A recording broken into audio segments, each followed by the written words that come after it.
ஜென்ரலாவே நம்ம ஒவ்வொரு உங்களுக்கு கேட்டு கேட்டு புளிச்சு போயிருக்கும் ஒரு டயலாக். சினிமா விழாக்கள்ல போனீங்க, வித்தியாசமான படம், இதுவரைக்கும் நீங்க பார்க்காத படம், இந்த வார்த்தையை எல்லாருமே சொல்லி நீங்க கேள்விப்பட்டிருப்பீங்க. ஆனால் என்னுடைய சினிமா வாழ்க்கையில் 45 வருஷத்துக்கு மேல ஆயிடுச்சுன்னு நினைக்கிறேன். 80ல, ஆமா கரெக்டா 45 வருஷம். நான் முதலாக வித்தியாசம் என்பதை உண்மையிலேயே சத்தியமா சொல்லக்கூடிய ஒரு கதை இந்த வித்தியாசமான கதை. இது நீங்க இன்னும் அடுத்த வாரம் படம் பார்க்க போறீங்க, அப்ப நீங்களே சொல்லுவீங்க. பல விதத்துல இது வித்தியாசம். ஏன்னா இந்த படத்துல நாய் தான் ஹீரோ. ஒரு ரிவெஞ்ச் எடுத்து ஒரு படம் பெரிய ஹிட் ஆயிருக்கு. ஒரு யானை ரிவெஞ்ச் எடுத்து ஒரு படம் பெரிய ஹிட் ஆயிருக்கு. ஒரு பாம்பு ரிவெஞ்ச் எடுத்து, நாகினா தமிழ்ல என்ன, நீயா, பெரிய ஹிட் ஆயிருக்கு. இதுல ஒரு நாய் ரிவெஞ்ச் எடுக்குது மனுஷன் மேல. தன்னுடைய போராட்டத்துக்கு கோர்ட்டு படி வரைக்கும் ஏறுது. இதுதான் இது ஒரு வித்தியாசம். ரெண்டாவது, இந்த படத்துல ஹீரோ கிடையாது, ஹீரோயின் கிடையாது, டுவேட் கிடையாது, டான்ஸ் கிடையாது. இது ஒரு வித்தியாசம். உண்மையிலேயே வித்தியாசமான படம். அதுக்காக சொல்றேன். சும்மா நாங்க வித்தியாசமான படம் அப்படின்னு சொல்லலை. ஒரு ஹீரோ கிடையாது, ஹீரோயின் கிடையாது, ஒரு டுவேட் கிடையாது, ஒரு டான்ஸ் கிடையாது. அடுத்ததுல நடிச்சவங்க பூரா பாத்தீங்கன்னா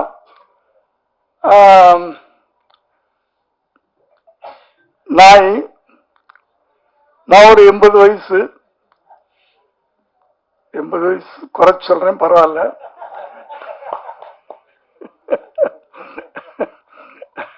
எண்பத்தஞ்சுன்னு சொல்லிக்கலாம், எப்படின்னாலும் சொல்லலாம். கடவுள் இன்னும் என்ன கொண்டாந்து இங்க நிறுத்தி வச்சிருக்கிறாரு, அவருக்கு நன்றி. ஒய்ஜி மகேந்திரன் வயசு தான். இப்படி இதில் நடிச்சவங்க பூரா ஓல்டு பீப்புள். அது ஒரு வித்தியாசம். அதனால வித்தியாசங்கள் நிறைய இருக்குது. அதனாலதான் உண்மையிலேயே வித்தியாசம் சொல்றேன். அடுத்து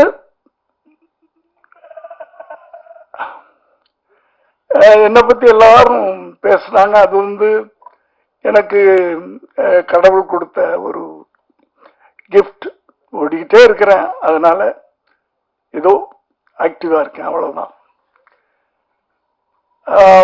அடுத்தது, மனசு சந்தோஷமா வச்சிருக்கிறேன் எப்பவுமே. எந்த எதையும் பாரத்தை தலையில போட்டுக்கிறது இல்லை. கடைசி வரைக்கும் உழைச்சிக்கிட்டே இருக்கணும். அதுக்கு கூட இருக்கிறவங்கள எனக்கு ஹெல்ப் பண்ணிக்கிட்டு இருக்கிறாங்க. நான் ஆபீஸ்க்குள்ள நுழையும் போது எல்லாரும் இருக்கணும்னு ஆசைப்படுவேன். ஒண்ணுமே வேலை இல்லைனாலும் அவங்களோட பேசிட்டு இருப்பேன், ஏதோ ஒண்ணு பண்ணிக்கிட்டு இருப்பேன். ஏன்னா வீட்டுல உட்காரக்கூடாதுன்னு நினைப்பேன். நான் உட்கார்ந்தா படுக்கணும்னு தோணும், படுத்தா எந்திரிக்க முடியாது. அப்புறம் அவ்வளவுதான், ஈஸ்டர்ல அந்த வாழ்க்கையெல்லாம் வேணாம் அப்படின்னா அந்த காலையில 9 மணிக்கு ஆபீஸ்க்கு வந்துடுறது. அப்படி அடுத்து ஒரு பெரிய வித்தியாசம், இந்த இன்னைக்கு பங்கன்ல எங்களுடைய படத்தில் சம்பந்தப்பட்டவங்க மட்டும்தான் மேடையில் இருக்கிறோம்.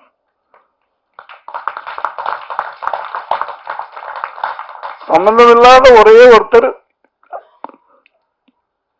ரோபோ இங்க உட்கார்ந்தாரு. அவர் கூட சம்பந்தம் இல்லாதவன்னு சொல்ல முடியாது. ஏன்னா குண்டம்மாவுடைய அப்பா குண்டம்மா அப்படின்னு சொல்லுவாரு. அதை நாங்க எங்க படத்துல வச்சுக்கிட்டோம், நாங்க யூஸ் பண்ணிக்கிட்டோம். அதனால அவரும் எங்க யூனிட்டை சேர்ந்தவர் தான். அதனால நாங்க தான் எங்க ஃபங்க்ஷனுக்கு சீஃப் கெஸ்ட். அதுலயும் ஒரு வித்தியாசம் தான். அடுத்து ஒரு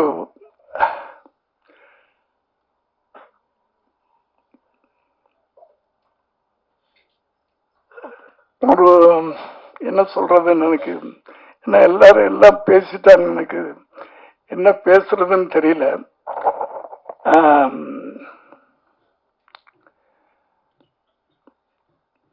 என்ன சொல்லணும்?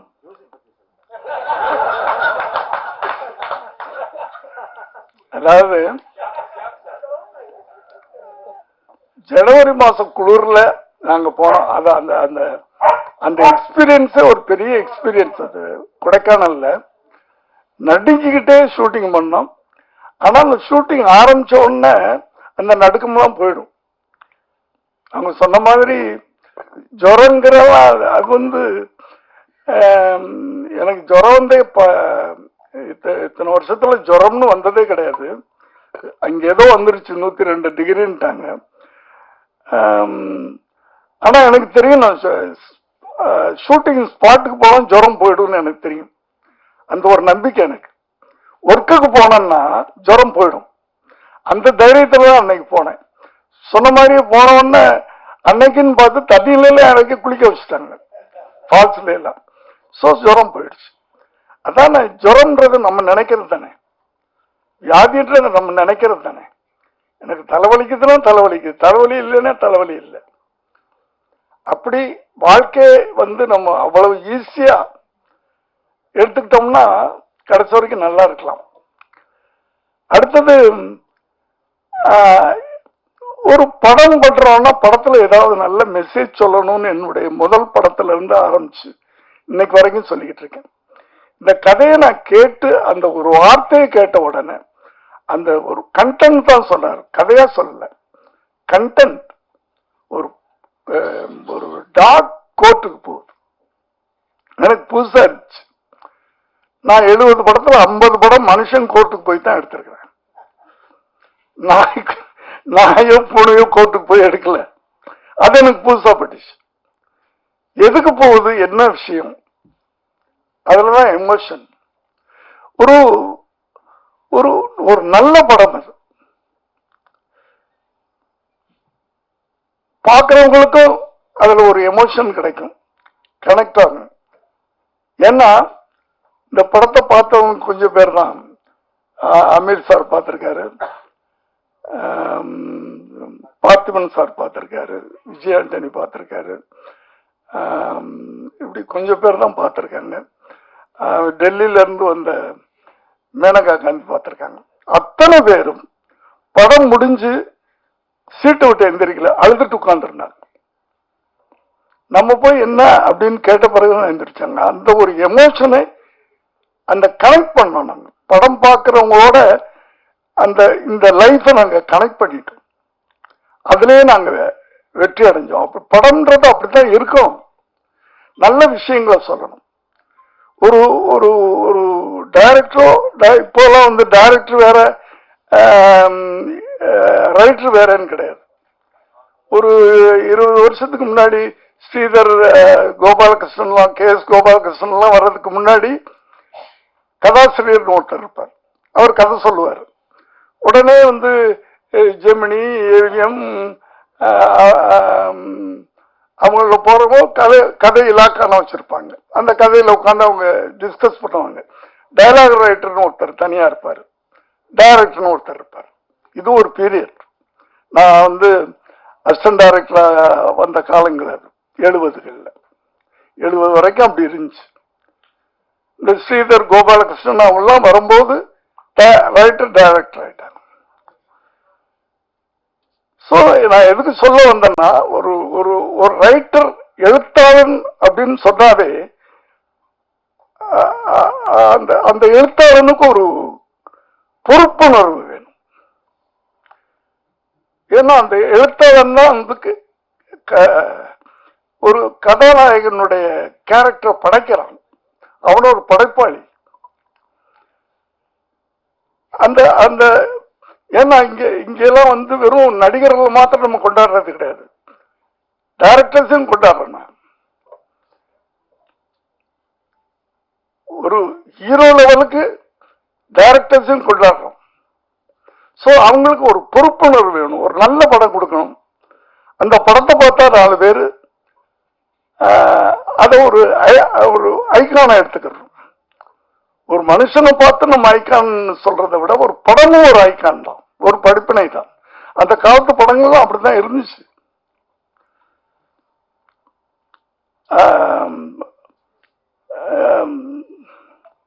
இப்ப சில படங்கள்லாம் பார்க்கும்போது ரொம்ப கஷ்டமா இருக்கு, ரொம்ப கஷ்டமா இருக்கு.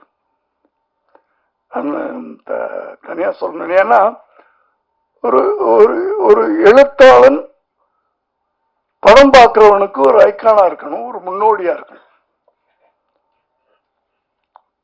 அவன் படைக்கின்ற படைப்புகள், கதாபாத்திரங்கள் அப்படி இருக்கணும்.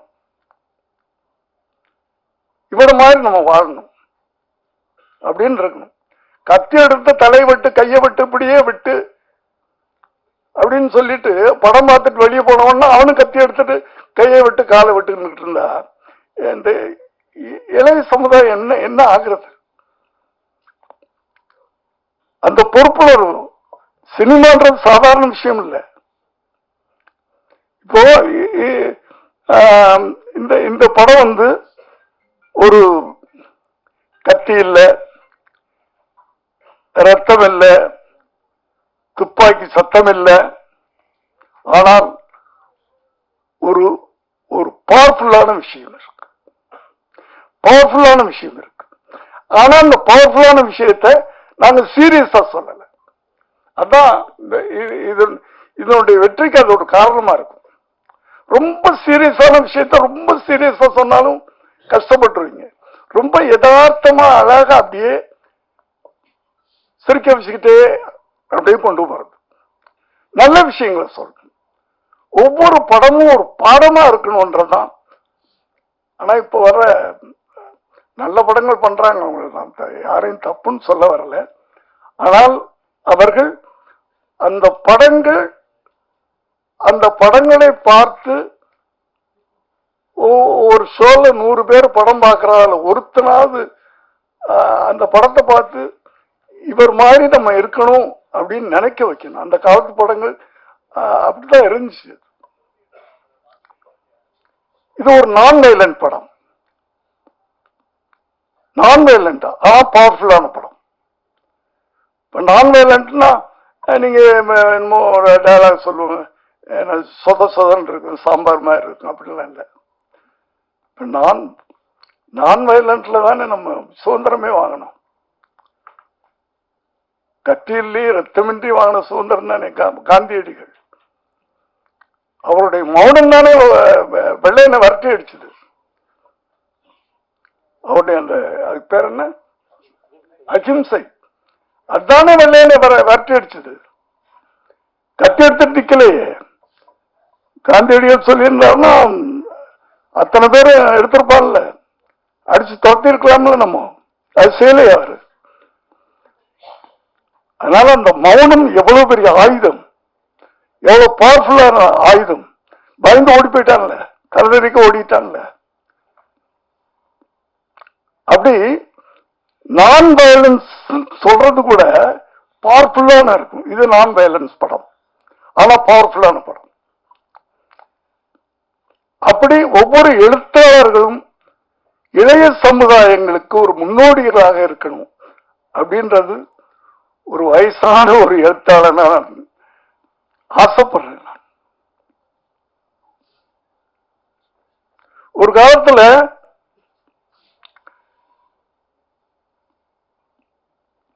வில்லன்னா இப்படிதான் இருப்பான், ரேப் பண்ணுவான், கொலை பண்ணுவான், 10 பேரை வெட்டுவான், அப்படித்தானே இருந்துச்சு. அத பூரா இப்ப கதாநாயகர்கள் பண்றாங்க. யாரு வில்லன் யார் கதாநாயகனே தெரிய மாட்டேங்குது படம் பார்க்கும்போது. இல்ல நான் உண்மையிலே, நீங்க யாரும் தப்பா எடுத்துக்காதீங்க, தப்பா எழுதிடாதீங்க. என்னுடைய உணர்வு தான் நான் சொல்றேன்.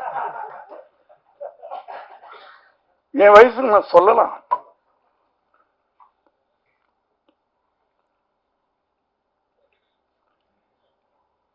யாரு? ஏன்னா படம் பார்க்கிற யூத் அவங்களை எப்படி நம்ம கொண்டு போகணும்?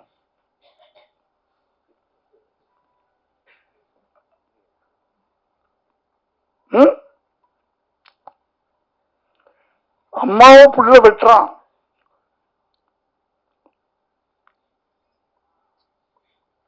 மாமியார் மருமகளும் சேர்ந்துட்டு என்ன பிள்ளைய கொள்றாங்க, அப்பாவை கொள்றாங்க. இப்படியெல்லாம் நடந்துகிட்டு இருக்கிற ஒரு சமுதாயத்தை நம்ம கரெக்ட் பண்ணணும்னா சினிமா ஒரு ஒரு அறிஞர்டா சொல்லுவார், சினிமா மாதிரி ஒரு பயங்கரமான ஆயுதம் வேற எதுவும் இல்லை.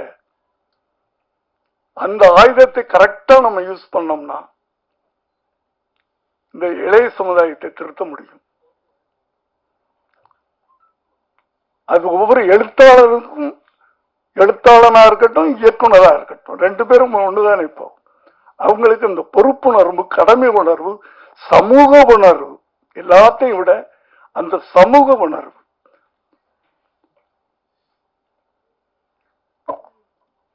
அப்படியாப்பட்ட ஒரு நல்ல படத்தை எடுத்திருக்கிறோம். நான் ரொம்ப அனுபவிச்சு கடந்த 10 வருஷமா நான் ஒரு நடிகனாகி இந்த 10 வருஷத்துல 4 படம் பண்ணிட்டு நடிச்சுட்டேன். ஆனால் ஒரு திருப்திகரமாக எனக்கு அமைஞ்ச படம் இந்த படம். ரொம்ப அனுபவிச்சு நான் பண்ணியிருக்கேன். எல்லாரும் ஹெல்ப் பண்ணியிருக்காங்க, நான் தனித்தனியா சொல்ல விரும்பல. அதுலயும் நான் தைரியமா சொல்லுவேன், 2 மணி நேரம் படம். அந்த 2 மணி நேரம் உங்களை ரொம்ப அழகா நாங்க உட்கார வச்சிருப்போம். முதல்ல 3 மணி நேரத்துக்கு படம் எடுத்து கொடுத்துட்டாரு அவரு. அத மாருதி சார் 2.5 மணி நேரம் படமாக்குனாரு. சரி அவ்வளவுதான், இதுக்கு மேல குறைக்க வேணாம் அப்படின்னு அவர் பிடிவாதமா இருக்கிறாரு. லெனின் சார் படம் பார்த்தாரு. அவர் சூப்பர்வைசர் தான் இந்த எல்லாமே நடந்துகிட்டு. லெனின் சார் படம் பார்த்தாரு எங்களோட. ஒரு 2 நாள் எனக்கு டைம் கொடுங்கன்னு சொன்னாரு. 2 நாள் கழிச்சு போய் பார்த்தோம். 10 சீனை காணோம் படத்துல. அவர் டைரக்டர் சார் அந்த சீனம் தூக்கிட்டார் சார், இந்த சீனம் தூக்கிட்டார் சார், இந்த சீனம் தூக்கிட்டார் சார், சார் போச்சு சார் அப்படின்றாரு. அதாவது 2:20க்கு இவர் கொடுத்தார், 2 மணி நேரம் 20 நிமிஷத்துக்கு இவர் பண்ணிட்டாரு. அவர் 10 சீனை தூக்கி 20 நிமிஷத்தை தூக்கி 2 மணி நேரம் ஆக்கிட்டார்.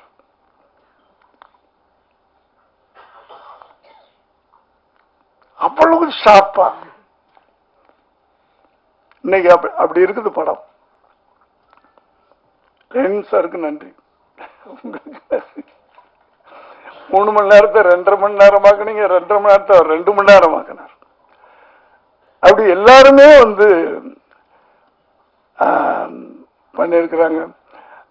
டிஓபி சொல்லணும், நான் இங்க குண்டமாவை சொல்லணும்.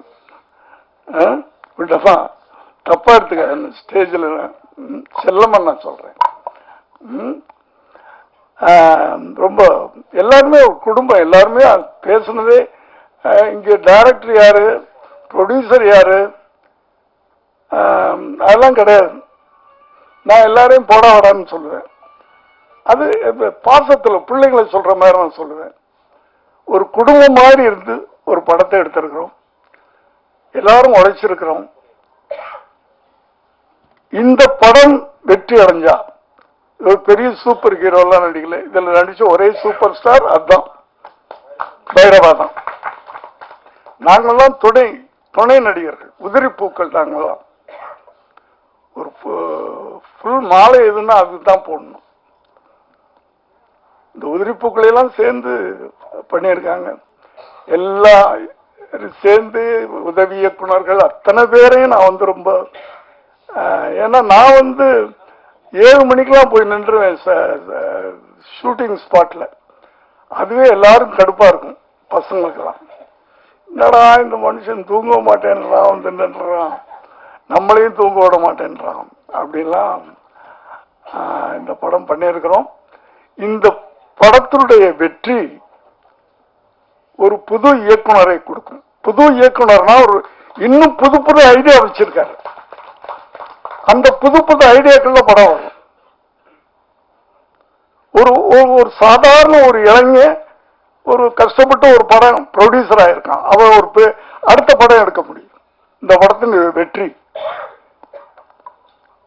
ஆகவே நீங்கெல்லாம் நிறைய சூப்பர் ஸ்டார்கள் நடிச்ச படங்களை எல்லாம் பார்த்திருப்பீங்க. இது இந்த சூப்பர் ஸ்டார் நடிச்சிருக்க படம். நாங்கெல்லாம் சேர்ந்து ஒரு நல்ல, திரும்ப திரும்ப சொல்றேன், ஒரு நல்ல படம் அடுத்த வாரம் நீங்க பார்க்க போறீங்க. உங்களுடைய என்கரேஜ்மெண்ட்ஸ்ல அந்த டைரக்டர் பெரிய டைரக்டரா வரணும், இந்த ப்ரொடியூசர் பெரிய ப்ரொடியூசரா வரணும். இந்த மியூசிக் இதுல இந்த படத்தை 2 இடங்கள்ல 2 கட்டங்கள்ல, எடிட்டிங்க்கு முன்னாடி, எடிட்டிங்க்கு பிறகு, பிஃபோர் எடிட்டிங் ஆஃப்டர் எடிட்டிங் ஒரு உருமாறுச்சு படம். அதே மாதிரி பிஃபோர் ரீ ரெக்கார்டிங் ஆஃப்டர் ரீ ரெக்கார்டிங் பேக்ரவுண்ட் மியூசிக். அதாவது ஒரு நாயுடைய ஃபீலிங்ஸ், அதோடைய எமோஷன், நாய் ஃபீல் பண்ணுது அப்படின்றத மியூசிக்ல சொல்றாரு. நாய் சந்தோஷமா இருக்குது அப்படின்றத மியூசிக்ல சொல்றாரு. நாய் ரிவெஞ்ச் எடுக்குது மியூசிக்ல சொல்றாரு. சோ இந்த படம் நிச்சயமா வெற்றி அடையும். அது நம்பிக்கை தான். என் வாழ்க்கையில் நம்பிக்கையில தான் நான் ஓடிக்கிட்டு இருக்கேன், நம்பிக்கையில தான் நடந்துகிட்டு இருக்கேன். இந்த படத்துக்கு பிறகு கூரனுக்கு பிறகு விபின், கூரனுக்கு முன்பு விபின். நிச்சயமா எனக்கு நல்ல பேர் கிடைக்கும், நிச்சயமா பேர் கிடைக்கும். இதுல நடிச்ச அத்தனை பேருக்கும் பேர் கிடைக்கும். காரணம் ஒரு வித்தியாசமான கதைக்களம். அந்த வித்தியாசமான கதைக்களம் ஒரு நடிகனை உருவாக்குறோம், எப்படி உருவாக்குறது? இது நான் எங்க கதையை விட்டுட்டு போறேன், பரவாயில்ல. இப்போ விஜயகாந்தோட நான் நிறைய படம் பண்ணியிருக்கிறேன். நீங்க முதல் படத்துல இருந்து பார்த்திருக்கலாம், சட்டம் ஒரு ஏற்றாரை. நானும் விஜயகாந்தும், நான் புதுமுகம், அவரும் ஏறக்குறைய ஒரு படம் நடிச்சவர். டெக்னீஷியன், பெரிய டெக்னீஷியன் போடலாம், மற்றவங்களாம் அப்படித்தான் பண்றாங்க. ஒரு பெரிய கேமராமேன், ஒரு பெரிய மியூசிக் டைரக்டர், இதெல்லாம் போட்டு படம் எடுக்கலாம். பட் என்னென்ன அவுட்புட் வரும்போது படம் சக்சஸ் ஆகும். ஆனா அந்த ஹீரோனால படம் ஓடிச்சா இல்லப்பா, அந்த ஒளிப்பதிவாளர்னால ஓடிச்சு, இந்த மியூசிக் டைரக்டர்னால ஓடிச்சு அப்படின்னு சொன்னாவே அந்த ஹீரோவுக்கு வேல்யூ இல்லைன்னு நினைக்கிறேன் நான். சோ விஜயகாந்த் படம், நான் பண்ற படங்கள்லாம் பாத்தீங்கன்னா புது கேமராமேன், புது எடிட்டர், புது டைரக்டர், நான் புது டைரக்டர், இப்படித்தான் இருக்கும். அப்பதான் அந்த வெற்றி முழுக்க அந்த ஹீரோ தலையில போய் உட்காரும். அப்பதான் அந்த ஹீரோ ஒரு தலைவனாக முடியும் பின்னாடி. அந்த வெற்றி முழுக்க அந்த ஹீரோ மேல உட்காரணும்.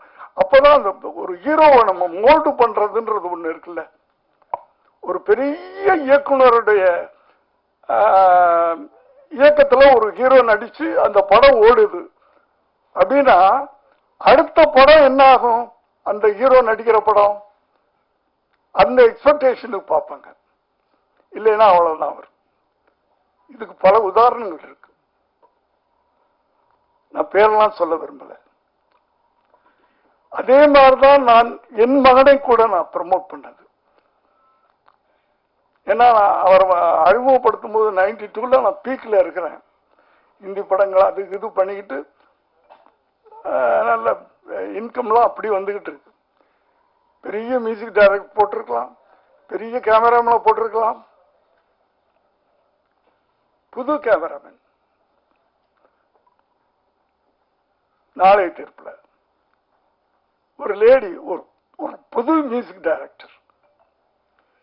ஏன்னா அந்த படம் வெற்றி அடைஞ்சால் அது அந்த முழுக்க முழுக்க ஹீரோ மேல போகணும். இப்படித்தான் நீங்க முதல்ல ஒரு 10 படம் நீங்க விஜயோடைய படம் பார்த்தீங்கன்னா தெரியும், பெரிய டெக்னீஷியன்ஸே இருக்க மாட்டாங்க. இதான் ப்ரமோஷன், ஹீரோவை ப்ரமோட் பண்றது. கொஞ்சம் கொஞ்சமா அந்த ஹீரோவால படம் ஓடிச்சு, அந்த ஹீரோவால படம் ஓடிச்சு, அந்த ஹீரோவால படம் ஓடிச்சுன்னு சொல்லும் போதுதான் அந்த ஹீரோவுக்கு வேல்யூ வரும். இப்படி உருவாக்குறது தான் ஒரு ஹீரோ உருவாக்குறதுன்றது சாதாரண விஷயம் இல்லை.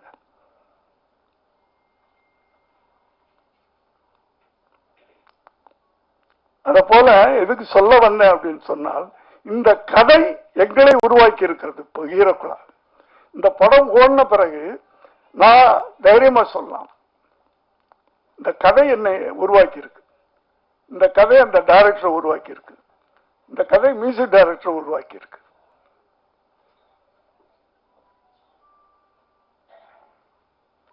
எல்லாமே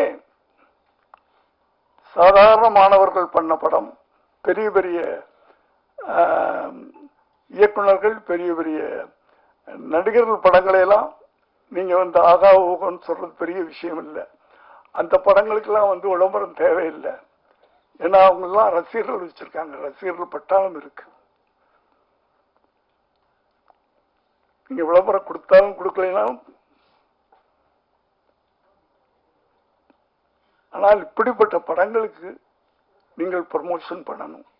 உங்களுக்கு பிடிச்சா, நான் திரும்ப சொல்றேன், நல்லா இல்லாத படத்தை ப்ரமோட் பண்ண வேண்டாம். படம் நல்லாக இருந்தால் இந்த படத்தை நீங்க ஓட்டி காட்டணும். அது உங்களை நான் கேட்டுக்கிறேன். நன்றி, வணக்கம். ரஜினிகாந்த், விஜயகாந்த் இவங்க எல்லாம் வச்சு சட்டம் ஒரு இருட்டறை, நீதியின் மறுபக்கம், நான் சிகப்பு மனிதன் அப்படின்னு சொல்லி நீங்க கோர்ட் ஏறி நிறைய விஷயங்கள் பண்ணி கொடுத்துருக்கீங்க, நியாயம் எல்லாம் வாங்கி கொடுத்தீங்க. முதல் முறையா ஒரு நாய் வச்சு அதுக்காக நியாயம் வாங்கி கொடுக்குறீங்க.